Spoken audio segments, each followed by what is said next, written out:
دوسرا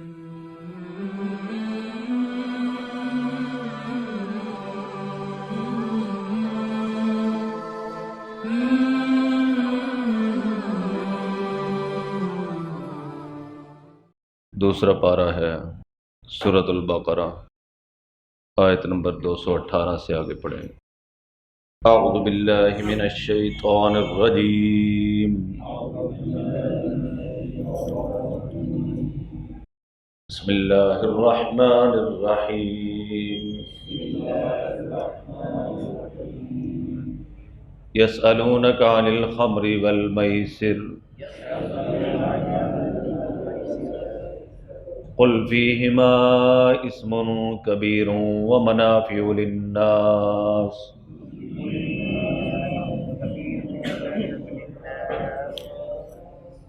اسمہما اکبر من نفعہما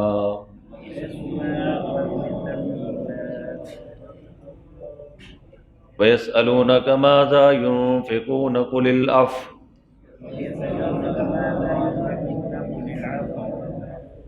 كذلك يبين الله لكم الآيات لعلكم تتفكرون۔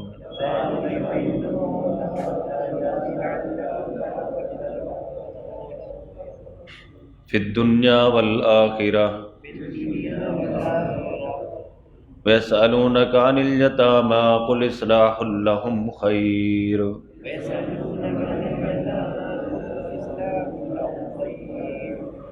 وَإِن تُخَالِطُوهُمْ فَإِخْوَانُكُمْ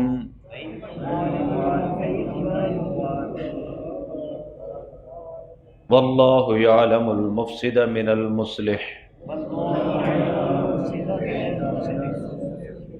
وَلَوْ شَاءَ اللَّهُ لَعَانَتَكُمْ إِنَّ اللَّهَ عَزِيزٌ حَكِيمٌ۔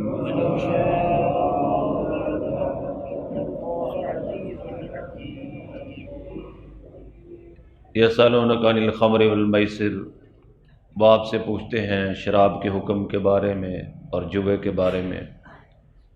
قل فیہما اسم کبیر، آپ کہہ دو ان دونوں میں بڑا گناہ ہے۔ ومنافع للناس، اور فائدے بھی ہیں لوگوں کے لیے۔ واسمہما اکبر من نفعہما، اور ان کا گناہ بہت بڑا ہے ان کے فائدے سے۔ وَيَسْأَلُونَكَ مَاذَا يُنْفِقُونَ، اور وہ آپ سے پوچھتے ہیں کہ کیا خرچ کریں۔ قُلِ الْعَفْوَ، آپ کہہ دو جو بچے۔ كَذَلِكَ يُبَيِّنُ اللَّهُ لَكُمُ الْآيَاتِ، اسی طرح اللہ تعالیٰ بیان کرتا ہے تمہارے لیے احکام۔ لَعَلَّكُمْ تَتَفَكَّرُونَ، تاکہ تم فکر کرو۔ فِي الدُّنْيَا وَالْآخِرَةِ، دنیا میں اور آخرت کی باتوں میں۔ وَيَسْأَلُونَكَ عَنِ الْيَتَامَى، اور وہ آپ سے سوال کرتے ہیں یتیموں کے حکم کے بارے میں۔ قُلْ إِصْلَاحٌ لَهُمْ خَيْرٌ، آپ کہہ دو ان کی اصلاح کرنا ان کے کام کی بہتر ہے۔ وَإِن تُخَالِطُوهُمْ، اور اگر ان کا خرچ ملا لو، وَإِخْوَانُكُمْ، تو وہ تمہارے بھائی ہیں۔ وَاللَّهُ يَعْلَمُ الْمُفْسِدَ مِنَ الْمُصْلِحِ، اور اللہ تعالیٰ جانتا ہے خرابی کرنے والوں کو اور اصلاح کرنے والوں کو۔ وَلَوْ شَاءَ اللَّهُ لَعَانَتَكُمْ، اور اگر اللہ تعالیٰ چاہتا تو تم پر مشقت ڈال دیتا۔ ان اللہ عزیز حکیم، بے شک اللہ تعالیٰ زبردست ہے، حکمت والا ہے۔ تو کل ہم نے پڑھا تھا کہ شراب اور جوے کا حکم کیا ہے، اور اس کے بارے میں کچھ باتیں ہم نے پڑھ بھی لی۔ تو یاد رکھیں بھائی کہ شراب ام الخبائث میں سے ہے، صرف یہ خبیث چیز نہیں ہے بلکہ خباثتوں کی بنیاد اور جڑ ہے۔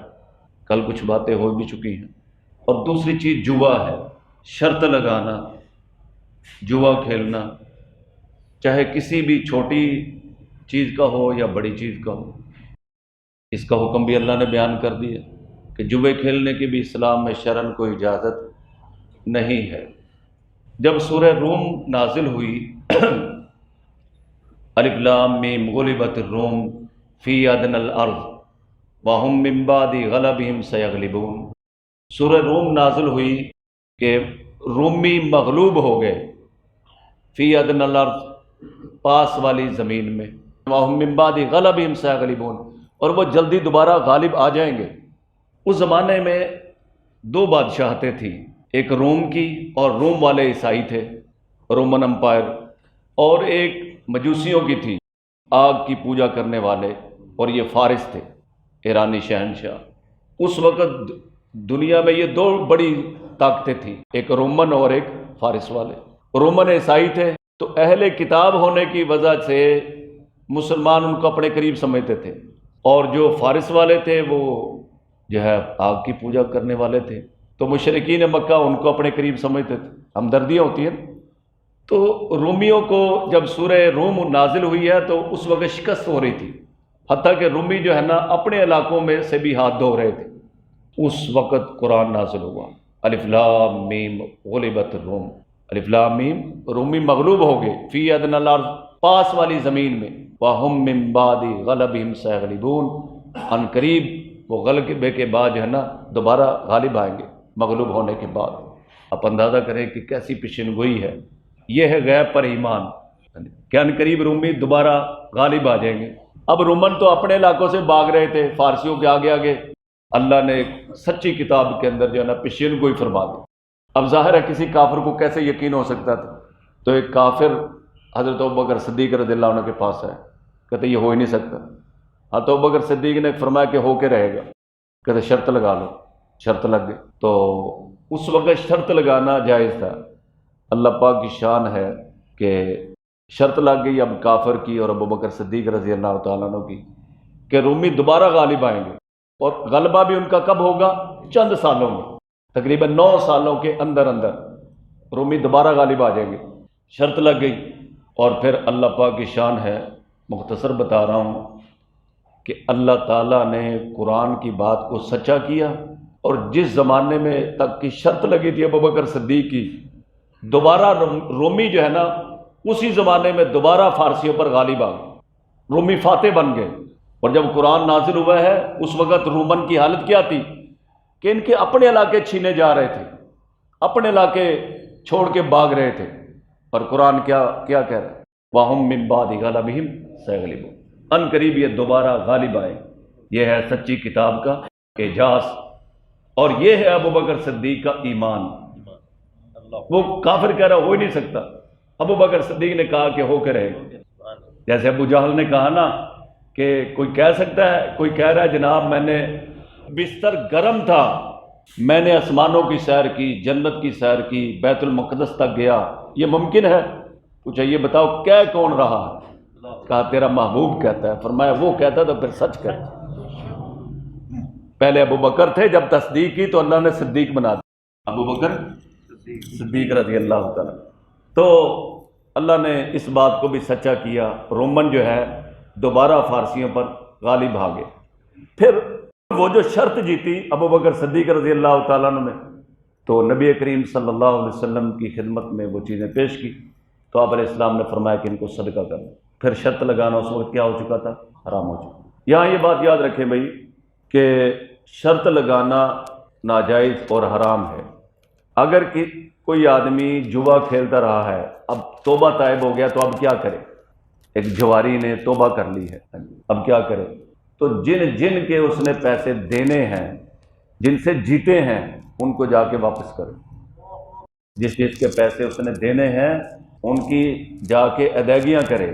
عموماً پتہ لکھا ہوتا ہے یہ جو کام کرتے ہیں اس قسم کے، اور اگر وہ بندہ نہیں مل رہا یا کوئی ایسا سلسلہ نہیں ہے کہ اس کا پتہ چل جائے وہ کہاں پر ہے، تو پھر یہ ہے کہ وہ پیسے جس سے جیتے ہیں اس کی طرف سے نیت کر کے صدقہ کر دے، اپنے پاس نہیں رکھ سکتا، اور اللہ سے بھی توبہ کرے اور معافی مانگے۔ اب تو قرآن کا حکم واضح، وہ ان کے لیے دعا کرے۔ جو ہارا ہوا ہے وہ شیخ صاحب پوچھ رہے ہیں کہ کن سے لے، ان کو لینے کی فکر ہے زیادہ، اور جس نے لینے ہیں وہ تو معاف بھی کر سکتا ہے، وہ تو چھوڑ سکتا ہے نا، لیکن جس کے دینے ہیں مسئلہ تو ان کا ہے۔ تو جن کے اس نے لینے ہیں جن لوگوں سے، ان سے کہہ دے کہ بھائی جو ہے نا میرے پیسے مجھے واپس کرو، ٹھیک ہے؟ اگر اسلامی حکومت ہو تو انشاءاللہ وہ واپس کروا دے گی، اگر نہیں ہے تو پھر جو ہے نا کوشش یہ کرے کہ اللہ کے لیے اس کو معاف کر دے۔ ایک اللہ والے تھے، بزرگ تھے، تو ان پر کسی نے بڑے ظلم کیے، تو بعد میں اس نے آ کے معافی مانگی، کہتا ہے کہ میں نے تو اسی وقت ہی معاف کر دیا تھا جب تم نے ظلم کیا، کیونکہ قیامت کے دن جو ہے نا، جب تک ظالم کا اور مظلوم کا حساب نہیں ہو جاتا اس وقت تک بندہ جنت میں نہیں جائے گا۔ اگر ایک آدمی مظلوم ہے تو اس کو اپنا حساب لینے میں بھی تو کچھ ٹائم لگے گا نا، تو فرمایا کہ میں اتنی دیر جنت سے کیوں دور رہوں، میں قصہ اسی وقت حساب کر دیا تھا۔ اگر ایک آدمی مظلوم ہے، حتیٰ کہ بے سینگ والی بکری نے جو ہے نا وہ مظلوم ہے، سینگ والی نے اس کو مارا تھا، اللہ قیامت کے دن دونوں کو زندہ کریں گے اور اس کے ظلم کا بدلہ دلوائیں گے، لیکن ظلم کا بدلہ لینے میں بھی تو تھوڑا سا ٹائم لگے گا نا۔ تو فرمایا کہ میں اتنی دیر جنت سے کیوں دور رہوں، اس لیے میں اسی وقت ہی صاف کر دیتا ہوں تاکہ حشر لگے اور ہم جو ہے نا فوراً جنت میں داخل ہو جائیں۔ اللہ تعالی ہم سب کو جنت میں اکٹھا کرے، انشاءاللہ وہاں بھی ثواب پڑھیں گے انشاءاللہ۔ ہمارے استاد ہیں مولانا شیخ موسیٰ صاحب رحمۃ اللہ علیہ کبھی کبھی فرمایا کرتے ہیں، مولانا انشاءاللہ ہم جنت میں بھی جا کے ثواب پڑھا کریں گے۔ یہاں تو پڑھتے ہیں ثواب کے لیے، وہاں پڑھیں گے لذت اور مزے کے لیے۔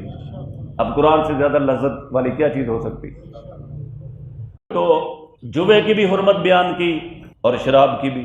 قل فیہما اسم کبیر، آپ کہہ دو کہ ان دونوں میں گناہ بہت بڑا ہے، ومنافع للناس، اور فائدے بھی ہیں لوگوں کے لیے، واسمہما اکبر من نفعہما، اور ان دونوں کا گناہ ان کے نفع سے زیادہ ہے، ویسألونک ماذا ينفقون، اور وہ آپ سے سوال کرتے ہیں وہ کیا خرچ کریں، قل العفو، آپ کہہ دو جو بچے۔ یہ جو سوال ہے یہ سوال کا تعلق زکوٰۃ سے نہیں ہے، صدقات واجبہ سے نہیں ہے، کیونکہ وہ تو ادائیگی لازم ہی لازم ہے۔ اس کے علاوہ جو مال ہے اب اس میں سے کتنا خرچ کریں، جو بچے اس میں سے آپ جانا خرچ کرنے کا آپ کو اختیار ہے، لیکن خرچ کرنے کی ترتیب کیا ہو۔ ایک صحابی نبی کریم صلی اللہ علیہ وسلم کے پاس ہے، کہنے لگے یا رسول اللہ صلی اللہ علیہ وسلم میرے پاس ایک دینار ہے، تو فرمایا کہ اپنی ذات پر خرچ کرو۔ کہنے لگے یا رسول اللہ میرے پاس ایک اور دینار ہے، فرمایا اپنی بیوی پر خرچ کرو۔ کہنے لگے یا رسول اللہ ایک اور دینار ہے، فرمایا اپنے بچوں پہ خرچ کرو۔ پھر کہا یا رسول اللہ ایک اور دینار ہے، فرمایا کہ تم بہتر جانتے ہو اس کو کہاں خرچ کرنا ہے، یعنی جو مستحقین ہیں اب ان پر خرچ کرو۔ جو آدمی بیوی کے منہ میں لقمہ ڈالتا ہے اس پر بھی اس کو صدقہ کا ثواب ملتا ہے، سمجھے بھائی؟ ایک ساتھی کو یہ بات سنائی نا، یاد رکھیں نبی کریم صلی اللہ علیہ وسلم جہاں اماں عائشہ صدیقہ طیبہ طاہرہ رضی اللہ تعالیٰ عنہ منہ لگا کے پانی پیتی تھی، وہیں سے رسول اللہ پانی پیا کرتے تھے، ایسی محبت تھی۔ میں نے مسئلہ بیان کیا نا تو ایک آدمی گھر گیا، بیوی کو کہتا منہ کھولو، اس کا منہ ہی کھلا رہ گیا، کہتے خیر ہے، کہتے قاری صاحب نے بتایا۔ نبی کریم صلی اللہ علیہ وسلم کی معاشرت پر ہم عمل کریں نا تو ہمارے گھر جنت کے نمونے بن جائیں۔ ہم بیگانے ہیں نبی کریم صلی اللہ علیہ وسلم کی معاشرت سے، ہم بے خبر ہیں۔ ایک کتاب پڑھا کریں بھائی، اسوہ رسول اکرم صلی اللہ علیہ وسلم، اور ایک چھوٹی سی کتاب ہے علیکم بسنتی، زندگی کے جو معاملات ہیں نا اس میں اکثر حضور علیہ السلام کی جو سنتیں وہ چھوٹی سی کتاب میں جمع کی ہیں۔ علیکم بسنتی، بیوی کے ساتھ کیا سنتیں ہوتی ہیں، گھر میں داخل ہوتے ہوئے کیا سنتیں ہوتی ہیں، بچوں کے ساتھ کیا سنتیں ہیں، کوشش کریں ان کتابوں کا مطالعہ کیا کریں، سمجھے؟ تو جو بچے اس کو جو ہے نا خرچ کر دو، لیکن پہلے اپنے خرچ کا خیال کرو، تمہارے نفس کا بھی تمہارے حق ہے، اوپر حق ہے، بیوی کا بھی حق ہے، بچوں کا بھی حق۔ نبی کریم صلی اللہ علیہ وسلم کے پاس ایک آدمی ہے، کہنے لگے یا رسول اللہ میں محتاج ہوں، غریب ہوں، مسکین ہوں، تو ایک صحابی نے اس کو سونے کا ایک ٹکڑا دے دیا، سونے کا ایک ٹکڑا دے دیا۔ اب تھوڑی دیر گزری، ایک اور آدمی آ گیا اور آ کے کہنے لگے یا رسول اللہ میں محتاج ہوں، میں مسکین ہوں، مجھے کچھ دے۔ تو جس محتاج کو وہ پہلے سونا ملا تھا نا اس نے اس کو دے دیا، تو آپ علیہ السلام نے اس سے لے کر پھینک دیے۔ کیوں دیا اس کو؟ ابھی ہم نے تمہارے لیے سوال کیا ہے اور تم صبر بھی نہیں کر سکتے، دوبارہ پھر سوال کرو گے۔ یعنی انسان اپنی ذات کا خیال پہلے رکھے، پہلے خیشاں پھر درویشاں، پہلے اپنا خیال کرے اور ان لوگوں کا خیال کرے جن کے خرچے اس کے ذمہ واجب ہیں۔ اس کی بیوی کا خرچہ دینا اس پر کیا ہے؟ واجب ہے، یاد رکھیں۔ اور بندہ کہتا ہے میں نے تو صرف تمہیں قبول کیا تھا، بیوی نے کہا باقی ساری چیزیں بھی آ گئی تھی، صرف بیوی قبول نہیں ہوتی، اس کا خرچہ بھی قبول ہوتا ہے. سمجھے بھائی؟ کو بندہ کہتا ہے یہ کہاں پہ لکھا ہے، میں نے تو صرف قبول ہی کیا تھا. تو بیوی بھی قبول ہوتی ہے اور اس کا خرچہ بھی دینا اس کے ذمے واجب ہوتا ہے. ماں باپ کے اوپر خرچ کرنا اس پہ واجب ہے، اس لیے ان رشتوں پر زکوٰۃ بھی خرچ نہیں کر سکتا. تو فرمایا کہ قل العفو، آپ کہہ دو جو بچے، کذالک یبین اللہ لکم الآیات، اسی طرح بیان کرتا ہے اللہ تعالیٰ تمہارے لیے حکم، لعلکم تتفکرون، تاکہ تم غور و فکر کرو، فی الدنیا والآخرہ، دنیا میں اور آخرت میں. ویسألونک عن الیتامی، اور وہ آپ سے سوال کرتے ہیں یتیموں کے بارے میں. اور یتیموں کا میں آپ کو بتا چکا ہوں، وہ ہوتا ہے کہ جس کا بچپن میں باپ فوت ہو جائے. ہمارے نبی صلی اللہ علیہ وسلم خود یتیم تھے، آپ علیہ السلام یتیموں کو بڑا خیال کیا کرتے تھے. اور فرماتے ہیں مسلمانوں کے گھروں میں بہترین گھر وہ ہے جس میں یتیموں کی کفالت ہوتی، کسی یتیم کے ساتھ اچھا سلوک ہوتا ہو. تو جس کا باپ فوت ہو جائے اسے یتیم کہتے ہیں، اور جانوروں میں جس کی ماں فوت ہو جائے اسے یتیم کہتے ہیں. ایک اور مسئلہ بھی سمجھ لیں کہ عید کے موقع پر یہ سوال کرتے ہیں کہ اگر گائے ہے لیکن اس کا جو یعنی کہ وہ جو پابند کاری ہوئی ہے نا وہ کوئی اور ہے، جیسے گھوڑے کو، خچر کو، گدھے کو یہ ملاتے ہیں، تو اس کا کیا حکم ہے؟ یاد رکھیں ماں کا اعتبار ہے. اگر ماں گائے ہے تو اس سے پیدا ہونے والے بھی کیا ہوگی؟ گائے شمار ہوگی، وہ ماں کے تابع ہوگی، باپ کے تابع نہیں ہوگی. تو جانوروں میں یتیم وہ ہوتا ہے اگر کوئی قربانی کا آپ سے مسئلہ پوچھتا ہے کہ جناب ہے تو یہ گائے لیکن اس کا باپ گائے نہیں تھا، تو کس کا اعتبار ہوگا؟ ماں کا. اگر ماں گائے تھی تو اس سے پیدا ہونے والی بھی کیا ہے؟ باپ اس کا جو بھی ہو. یہ شرعی مسئلہ سمجھے. تو فرمایا کہ وَيَسْأَلُونَكَ عَنِ الْيَتَامَىٰ، اور وہ آپ سے سوال کرتے ہیں یتیموں کے بارے میں. قُلْ إِصْلَاحٌ لَهُمْ خَيْرٌ، آپ کہہ دو کہ ان کی خیر خواہی کرنا بہتر ہے. یہ اسلام نے جب یتیموں کے حقوق کو بیان کیا نا تو صحابہ بڑے محتاط ہو گئے، خاص کر عورتوں کو بڑی دشواری ہو گئی جن کے گھروں میں یتیم تھے. ان الذین یاکلون اموال الیتامی ظلما انما یاکلون فی بطونہم نارا، جو یتیموں کا مال ظلم سے کھاتے ہیں وہ اپنے پیٹ میں آگ بھرتے ہیں. جب ان آیات کا نزول ہوا تو بڑی پریشانی ہوگی صحابہ میں اور خصوصاً گھروں میں عورتیں. تو ان کا وہ یتیموں کا علیحدہ پکاتی، اپنا علیحدہ پکاتی کہ ایک لقمہ بھی جو ہے نا ادھر کا ادھر نہ ہو جائے اور ادھر کا ادھر نہ ہو جائے. اب ظاہر ایک گھر میں دو دو ہانڈیاں پکانا آسان ہے، پھر روٹیاں علیحدہ علیحدہ رکھنا یہ آسان ہے، تو بڑی تنگی ہوگی. تو پھر جو ہے نا اللہ نے اس آیت کو نازل فرمایا وَإِن تُخَالِطُوهُمْ فَإِخْوَانُكُمْ، اگر تم ملا کر پکا لو تو وہ تمہارے بھائی ہیں، دین کے اعتبار سے بھائی ہیں یا تمہارے رشتہ داری کے اعتبار سے بھائی ہیں، کوئی مسئلہ نہیں. لیکن اصل کیا ہے؟ اصل یہ ہے اصلاح لہم خیر، تمہاری نیت ٹھیک ہونی چاہیے. ایسا نہیں کہ گھر کی 3 پاؤ سبزی آتی ہے وہ یتیم کے کھاتے میں ڈال دی اور پاؤ اپنی طرف سے ڈال دی. مولانا شیخ بھائی تھانوی رحمۃ اللہ علیہ فرماتے ہیں کہ جو چیزیں خراب ہو جاتی ہیں ان کو آپس میں ملانے جلانے سے کوئی مسئلہ نہیں ہے. یتیم کے مال کو مکس کر لے، جیسے سبزی پکانی ہے، روٹی پکانی ہے. اب آٹا اگر ہم علیحدہ علیحدہ گوندیں 2 دفعہ گوندنا پڑے گا. یتیم کے لیے پاؤ علیحدہ گوندنا پڑے گا اور اپنے بچوں کے لیے علیحدہ گوندنا پڑے گا. اس کی اللہ پاک نے آسانی فرما دی کہ وَإِن تُخَالِطُوهُمْ فَإِخْوَانُكُمْ، اگر تم ان کے چیزیں اپنے ساتھ ملا لو تو وہ تمہارے بھائی ہیں. وَاللَّهُ يَعْلَمُ الْمُفْسِدَ مِنَ الْمُصْلِحِ، اور اللہ تعالیٰ خرابی کرنے والے کو بھی جانتا ہے اور سنوارنے والے کو بھی جانتا ہے. وَلَوْ شَاءَ اللَّهُ لَعْنَتَكُمْ، اور اگر اللہ چاہتا تو تم پہ مشقت ڈال دیتا، تنگی ڈال دیتا، یعنی یہی حکم برقرار رکھتا کہ ان کا علیحدہ پکاؤ اور اپنا علیحدہ پکاؤ، ان کا آٹا علیحدہ گوندو اور ان کا علیحدہ گوندو. لیکن اللہ نے آسانی فرما دی. ان اللہ عزیز حکیم، بے شک اللہ تعالیٰ زبردست ہے، حکمت والا ہے.